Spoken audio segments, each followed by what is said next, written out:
So if you're someone who this is resonating with, where you're either desperate to win or you find yourself desperate not to lose, where you go out and compete and you're either extra aggressive and blow your energy, or you're someone who is extra defensive and only wins by small margins, you're probably asking yourself, how do I get myself out of this?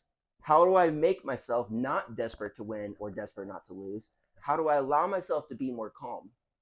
And the question that we're really asking is, how do we get rid of this idea of being good enough or not good enough, right?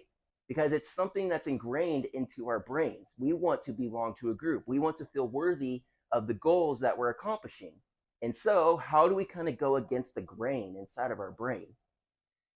We're not really going to go against it at all. What we're going to do is we're going to change our perspective on what being good enough means. Being good enough doesn't look like whether or not you accomplish your goal, whether or not you succeed in the expectations that you set out, right? A lot of times we have this expectation of how we're supposed to compete, of how many points we're supposed to score, of how our performance is supposed to look. And if we match up to those expectations, then we feel like we did good enough. If we feel like we didn't match up to those expectations, then we feel like we didn't do good enough. However, it's those expectations that are kind of creating the mess that we're going into. Should you be someone who doesn't have certain expectations of how you should perform? Absolutely not. But again, the perspective is about the goal. We don't want our perspective to be about the goal. We actually want the perspective to be about our values.